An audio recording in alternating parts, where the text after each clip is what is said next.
Welcome to What to Expect When You're Expecting PLS Data. This is number 7 in the Save the Data Library webinar series. I'm here with Kathy Kaczynski, and we're going to talk today about where the data for the PLS is stored, as well as Library of Michigan's data sets. So before we really get into this, for every webinar that we do, we ask that you fill out a survey for us. Folks that have seen the other webinars are very familiar with this screen. Please, after you're done watching this, or if you're here with us in person, Saxony, thank you. Please fill out this survey when you're done. We use this information to make sure that we're offering you webinars that you want to see. It really helps us out. So if you could fill out the survey, we appreciate it. So even if you're watching a recording. right. That's kind of the big thing. Even if you're watching the recording, please fill it out. It's really helpful to us. I just learned that people actually watch our recordings, and I was filled with joy. So it's a great Friday for me. Okay, so let's get into it. So the National Public Libraries Survey, or the PLS, is basically a conglomeration of all of the state datas, state annual surveys that get put into IMLS's collection. So this began in 1988. It's been going strong ever since. Like I said, it's collected at the state level, and then it's moved up to the federal level and becomes a part of the PLS. So right now, this last period, there were 9,300 public library systems that reported, and we have a very high response rate, 95 to 97%. That's on the national data set. Michigan's response rate on the annual report state aid application hovers right around 98% every year, which is fantastic. Thank you very much for participating in this survey. So right now there are 25 years of PLS data available, and that's at imls.gov. And the one thing about the IMLS data is it will always be 2 fiscal years behind, which makes perfect sense. The data that the Library of Michigan receives from folks is always going to be 1 year behind because, of course, the events had to have actually happened in order for you to report data on it. So we're 1 year behind, they're going to be 2 years behind. So most of this webinar today is going to be a screen share, because rather than showing you a page of links, I'd rather just take you to the pages themselves. So we're going to move over to imls.gov, and I'm going to share my screen with you so you can see that. Hold on 1 second, please.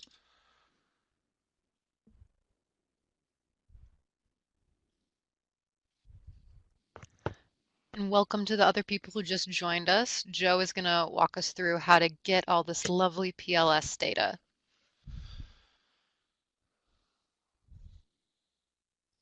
Okay, so this is IMLS's homepage.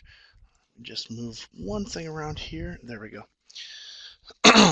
So when you first log into IMLS, this is their main page, and to get to the data, you move down to Research and Evaluation and click on Surveys and Data. So let's let that open here. So we've got the data catalog, the public library survey, the SLAA, which is the state library agency survey. So while you folks fill out an annual report / state aid application every year, every 2 years, all of the states do an annual report that we send to IMLS. And then we have some museum information and IMLS funding by state. So today we're going to talk about the PLS, of course. So let me get in there. So this is the main page for all of the public library survey information. Let me just get this here. Okay, so we're going to go through the data sets. Whoops, there we go. So that's right off of Explore PLS Data. I'm just going to go into my tabs. It's a little bit quicker. So here we have the 25 years worth of data. Now you'll notice fiscal year 2017, there's nothing there yet. That should be coming soon. It'll probably be, well, yeah, it does say available in 2019, so they are a little bit behind us. But with all of the other years, you can see you can download the data files in CVS, SAS, or SPSS. It's got the documentation and the data element definitions. If you want to see the IMLS definition, Most of the time when you're in our survey software, I've just used their definition. Uh, on occasion, there is some wording that's specific to Michigan, but for the most part, these data element definitions are exactly what's going to be on the annual report that you're used to.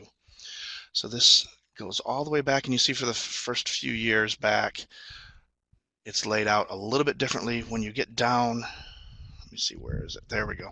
Down to 2005, everything's a little bit condensed, but you can take any of this data and use it for your own ends. So these files are quite large because it is the national collection. So it's going to be quite a bit bigger than anything you'll pull from Counting Opinions if you use the reporting features. We'll talk about that in a little bit.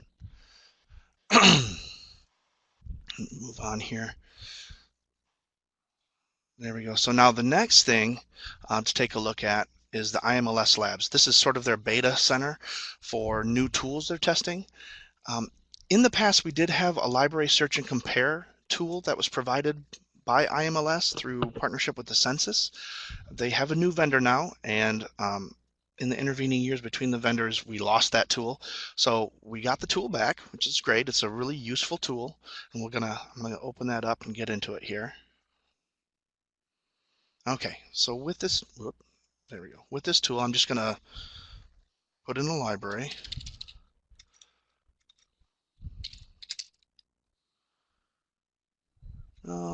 We'll grab, you know what, we'll do capital area since they're closest to me right now.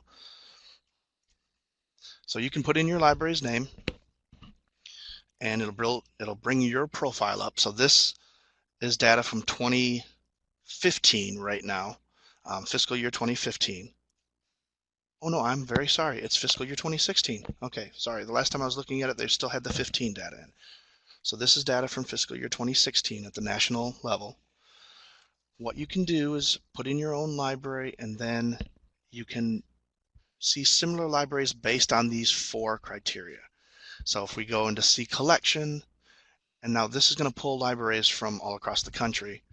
Just going to take a second to load here.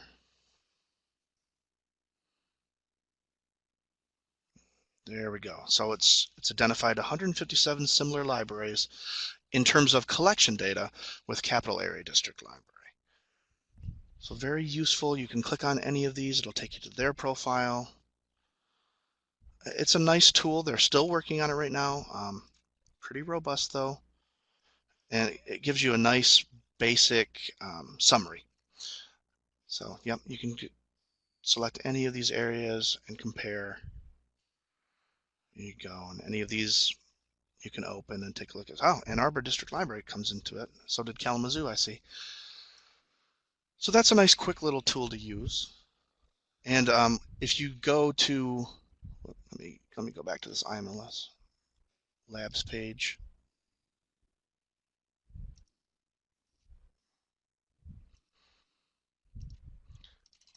There we go. Okay.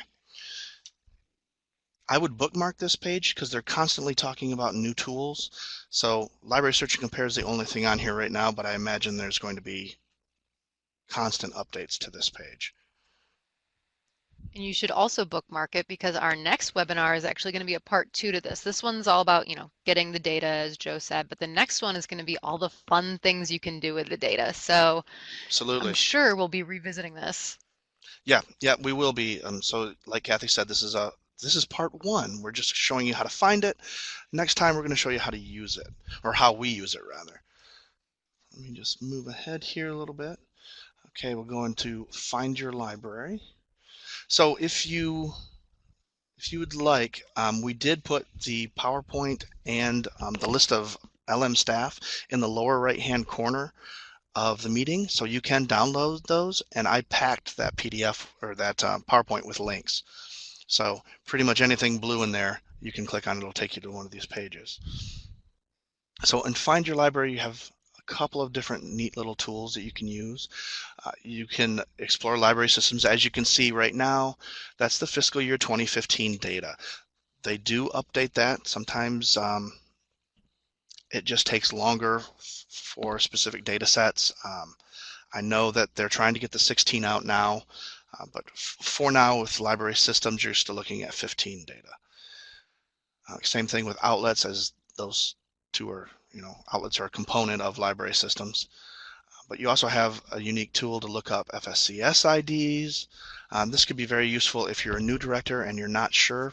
However, you can also, for the directors, you can go into Counting Opinions, and when you hit that enter button on the welcome screen, and I'll show you that in a second, your FSCS ID will be right at the top of your report. But yeah, you can look up FSCS, you can explore state profiles. Let's see, pull up the summaries here.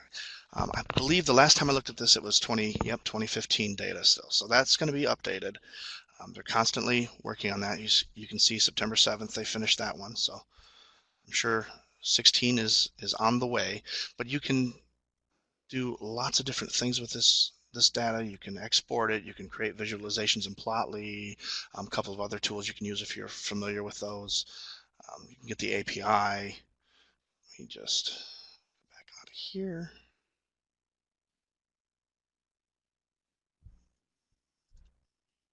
Okay, so let me show you how to navigate right from the beginning without using all of the links.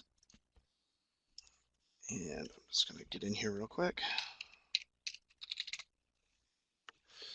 So yeah, if you don't have the PowerPoint in front of you, it's very simple to get to the data. It's just IMLS.gov, research and evaluation, surveys and data, and the data catalog will take you to all of the big data sets. But feel free to explore their page. There's a lot of really great stuff on here. And we're going to go into a lot more detail on what we're doing with the data in the next one. So I'm going to stop the share real quick here and go back to my main screen.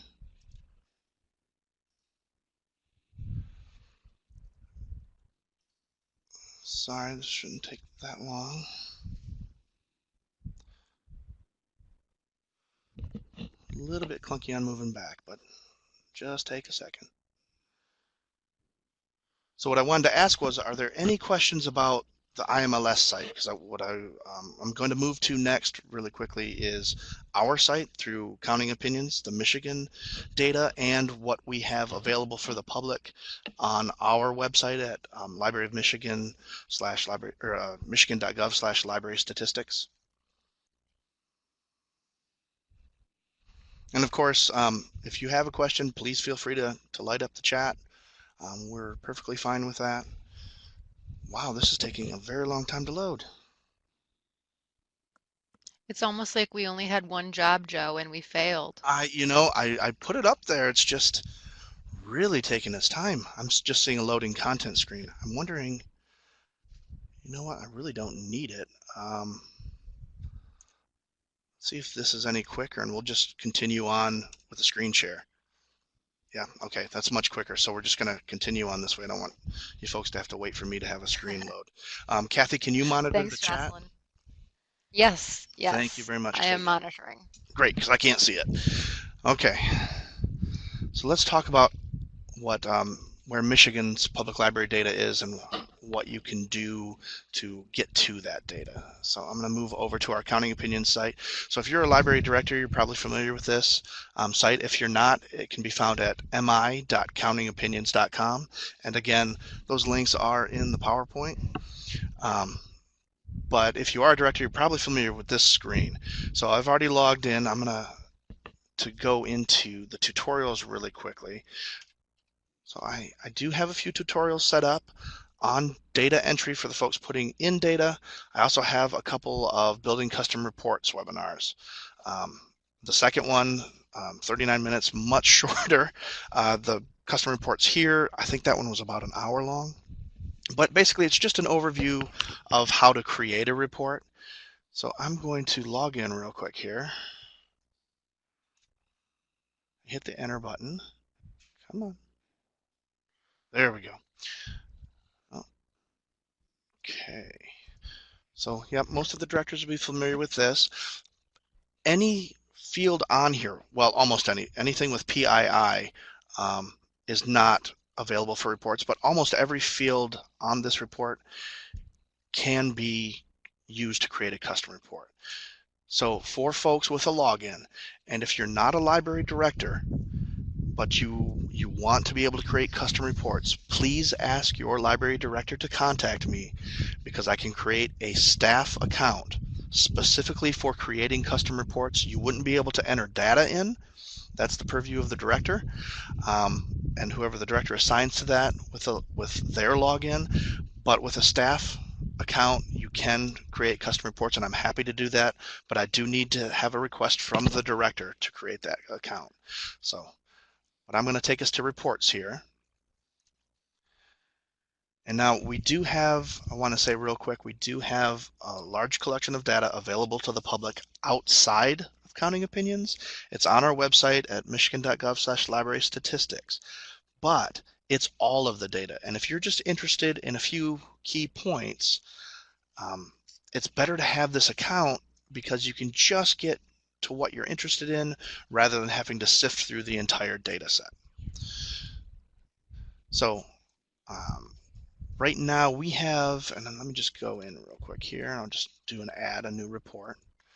Right now we have 21 years of data that are available, and the newest stuff that we just collected from libraries, the collection that ended on February 1st of 18, will be available very soon. That data has already been vetted at the state level and has been sent to IMLS. They will take a look and see if there's anything they find they have a question on, and will get back to me. It's usually only about a 2-week process, and then I will start building the data sets for the public, and I will unlock the 2017-2018 data here in LibPass. And this is really having a fit. Maybe I've just got too much stuff open here. Okay, there we go.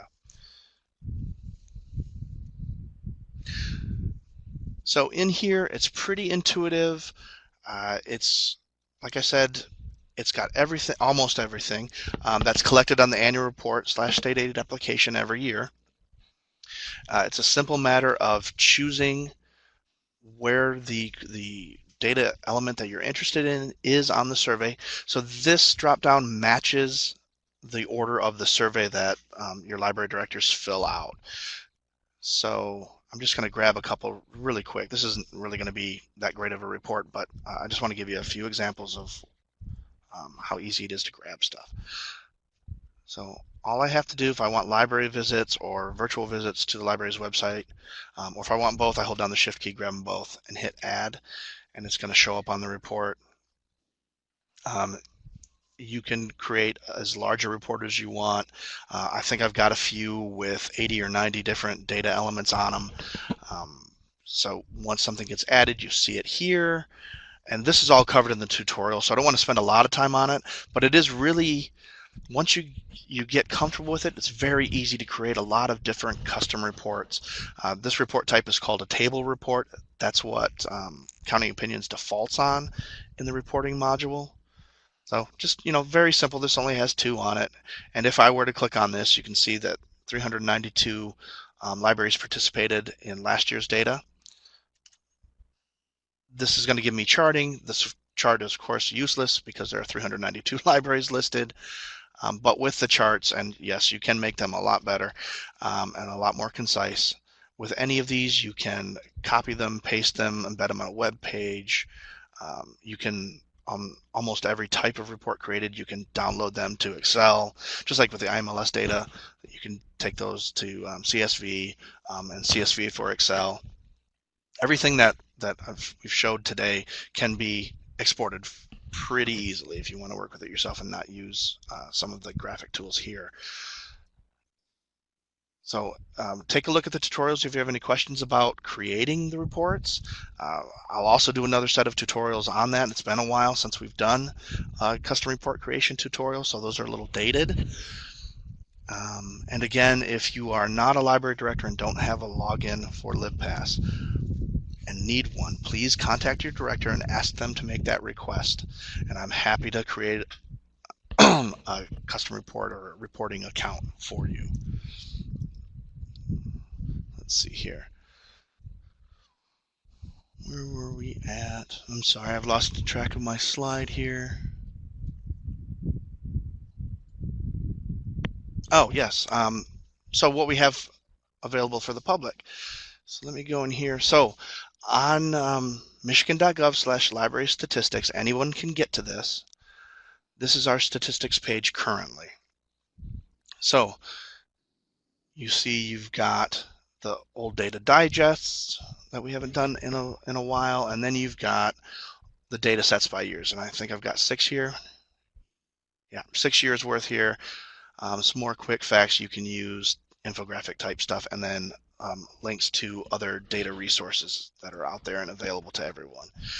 So what I wanted to show you was what the 16-17 public data looks like, that why I think it's much better to create your reports through LibPass just to get at only what you need.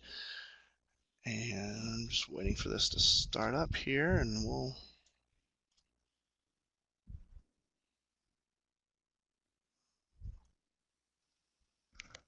Is it already, it looks like it's already open at the bottom of your Uh, screen.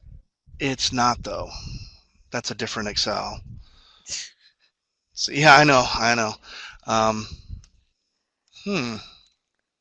Well, I can stall and Yeah, say you that stall, this same please. page, this same page is where we will be posting our this whole entire webinar series once the videos are captioned. We've gotten a few back from the captioners, and I'm going to be putting them up later today, but it should be fun.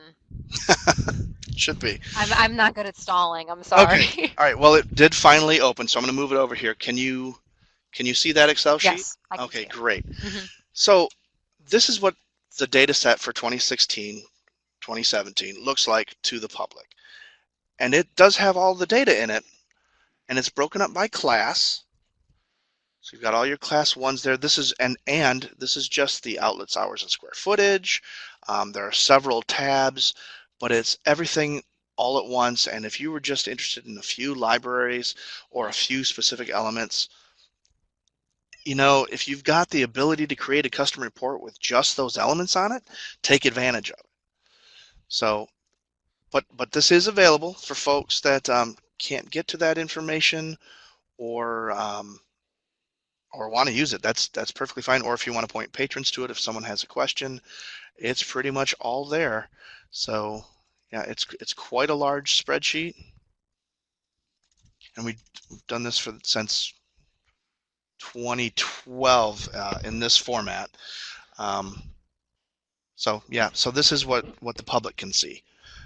Um, they can also see whatever report you create in LibPass too. You can publish those reports. You can embed them to your website.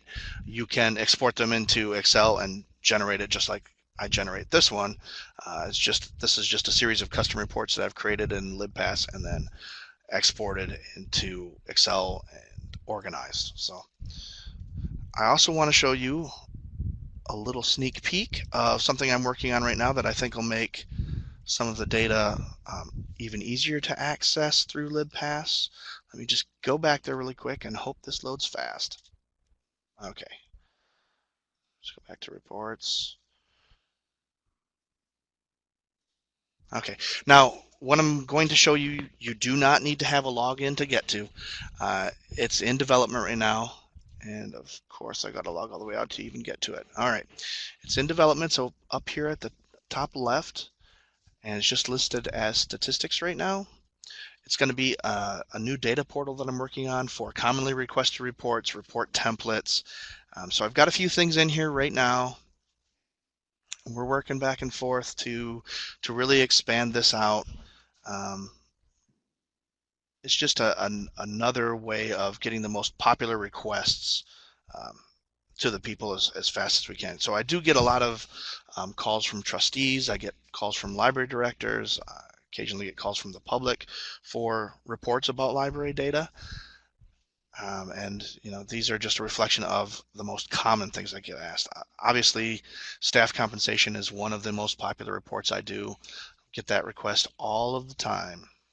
So keep in mind that this will be out and available hopefully in the next month. I'm hoping um, it should be a good thing, I hope. So I'm going to end the screen share. Sorry, hold on one second here.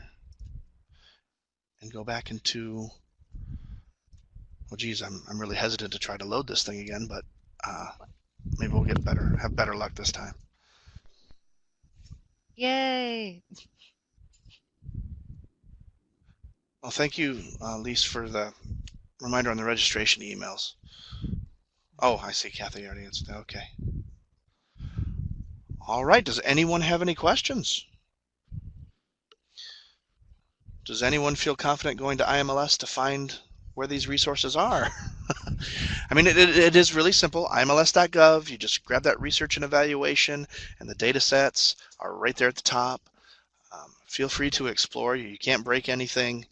Um, just take a look, and next time in July, we're going to actually talk about what we've done with this data, give you some examples of how we've used it, maybe go a little deeper into report creation. How how other people have used it around the Yep. state has been pretty interesting to watch as well.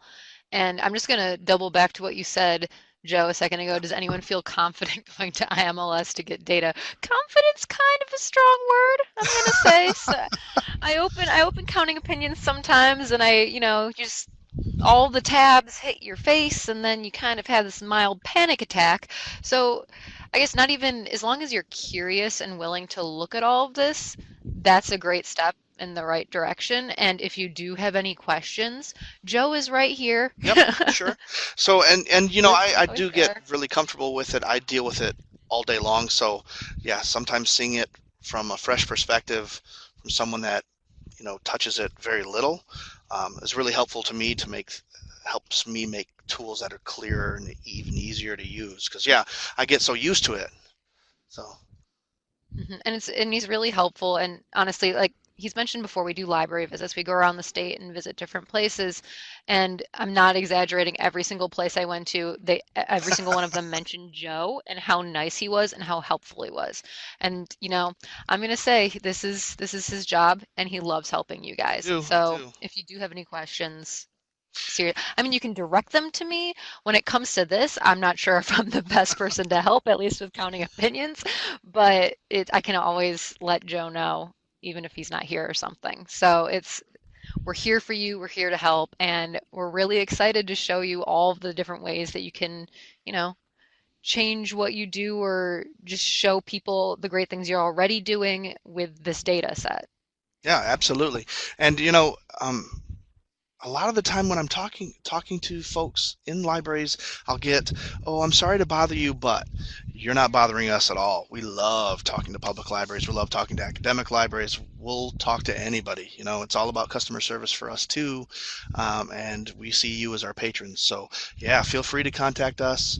Um, Feel free to ask us to come out. So that is why I included in the bottom right corner of Adobe Connect that Library of Michigan statewide services staff roster. So we'll come out to see you. You can request anybody you want to come out to see you. We're almost always available on the phone, and if we're not, somebody else is, and they'll get your question answered. If they don't know the answer, they'll find someone who does. But yeah, we're just really happy um, to be helping, well, really our patrons. So Yeah. To go out and see the world. And if any of absolutely. you have one of those therapy dog read to children thing, I have always wanted to see one of those. I went on a bookmobile for the very first time in my life recently, so I am loving these library visits. So dream dog reading to children, or I guess children reading to dogs. It would be a miracle if a dog was reading to children. That But would be still. amazing, actually. I want Yeah. to see that one. So if anyone's got a dog reading to children, call me, please, because I want to be there. Yes. So as we said, I can hear him laughing at me from across the room, so this is great. Yeah, any questions, don't hesitate to contact us. Our contact information is both in the files and at the bottom of the screen. Kathy, your wish has been granted. Okay, I carpool to Lansing, so I'm going to have someone drive me over there most likely, but this will be great.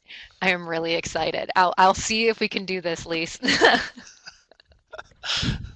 There you go. There you go. Ask and ye shall receive. Oh, Delta Township too? Okay. Excellent. Okay, well, thank you everyone for joining us. I just realized we did not go to the next couple slides. We Oh, yeah. actually do have a wrap-up slide. Oh, Who okay. would I have was gonna say thought? the other ones we covered on the screen share, but yeah, yeah, we do have a wrap-up Yeah. slide. We do have a wrap-up slide. Here we have the survey again, so please take that once again, whether you're watching a recording or watching it live. It's very helpful for us. We're going to pull this data closer towards when we need to report it to IMLS, things like that. But we're Hmm. also constantly looking at it and reviewing it to see if there's anything we can do better in future presentations. And the other thing we have there on the left underneath that little calendar icon is the registration link for the next part 2 webinar. We are in the middle of actually moving possibly to a different event registration software. So it's just a SurveyMonkey, another SurveyMonkey link. But hopefully that will also avoid the missing colon in the link that we have going on. Right. So Lise, today was pretty much here's where the data is, and in July we're going to be showcasing what to do with it, how we've used it, how others have used it, so and strategies for using it. So, yep. And we haven't had time to come up with a clever title yet, so it's just using PLS data. Right. What to expect when expecting PLS data was pretty clever. That was all Kathy. But yeah, very good. Very good. Same. Oh, we messed up the date again, Joe. Oh, no, we're just time travelers. Hold Yeah. on a second. Let me grab the date for Thank you, you. Saxony. Uh, it is July 20th at 11 July a.m. 20th. Okay. So I'm going to actually type that in the chat so that the recording will also have it. Yep. Oh boy. Yeah, sorry, folks, on that one. Yeah, July 20th, 11 a.m. So they're always on Fridays, always at 11 a.m. Um, so if no one's got any questions, we'll see you next time. Yes. Thank you, everyone.